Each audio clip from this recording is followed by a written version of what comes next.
Warahmatullahi wabarakatuh. Nama saya Rika Nuhri Hikmah. Saya dari kelas Manajemen Operasional. Di sini saya akan menjelaskan tentang apa itu MRP. Yang pertama, MRP itu adalah suatu teknik yang digunakan untuk perencanaan dan pengendalian item barang atau komponen yang tergantung atau independen pada item diangkat atau level yang lebih tinggi. MRP pertama kali ditemukan oleh Joseph Orlinsky dari J.I. Cash Company pada sekitar tahun 1960. Yang kedua itu ada tujuan MRP.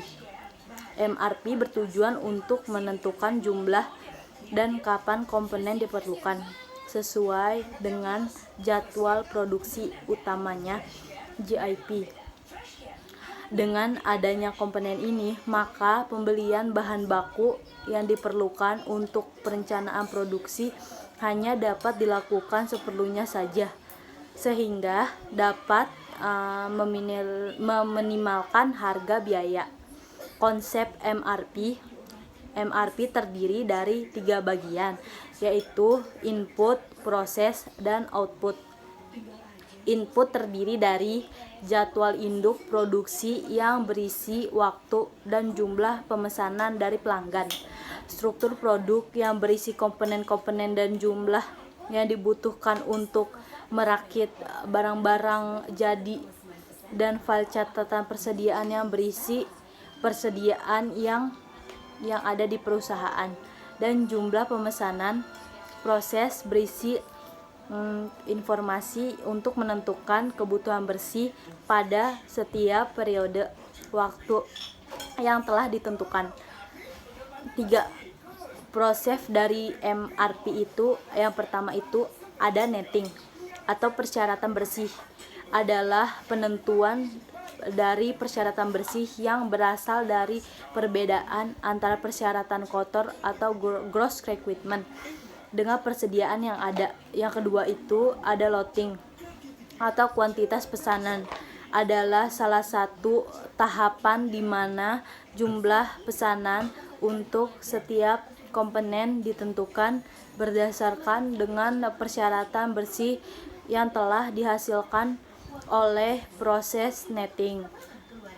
Terus yang ketiga itu ada offsetting atau rencana pemesanan, adalah fase di mana waktu pesanan yang direncanakan ditentukan dengan cara mempertimbangkan waktu tunggu atau lead time proses dengan pesanan dari pemasok. Dan yang terakhir itu ada exploding, di mana tahapan ini berfungsi untuk menentukan jumlah produk yang dibutuhkan dengan menentukan bill of material dan kebutuhan kotor dari masing-masing komponen. Terus selanjutnya ada perhitungan MRP. Contoh penentuan loss requirement dari MRP, sebuah perusahaan manufaktur hendak menentukan besarnya lot. Berikut ini informasi yang didapat. Cost per komponen atau harga per komponen $10. Order atau setup per order CIC atau biaya pesan per pemesanan $47. Carrying cost atau week atau holding cost HESI atau biaya simpan per minggu 10%.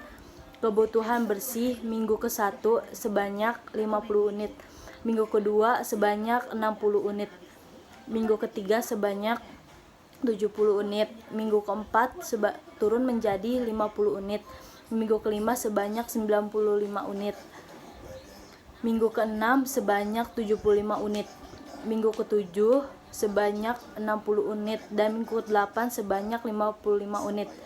Tentukan metode lot, bilah, alternatif teknik lot, sizing yang akan digunakan adalah 1 for lot atau F4L, 2 atau 3 less total cost atau LPC, and 4 less unit cost atau LUC.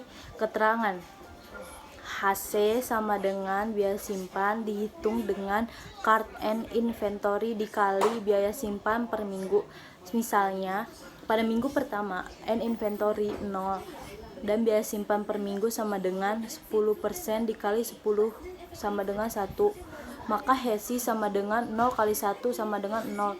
HESI biaya pesan setiap kali pesan dihitung dengan cara produk quantity dikali biaya pesan setiap kali pemesanan. Misalnya pada minggu pertama net requirement sama dengan 50 dan produk quantity sama dengan 50. Jadi pemesanan hanya dilakukan satu kali dengan biaya pesan setiap kali pemesanan sebesar 47. Maka HESI sama dengan 1 kali 47 sama dengan 47. Hasil penentuan sebagaimana terlihat pada penjelasan saya tadi menunjukkan bahwa bila digunakan metode FVF L4L atau 8 minggu adalah 376. Sekian dari penjelasan saya. Mohon maaf bila masih ada kesalahan. Wassalamualaikum warahmatullahi wabarakatuh.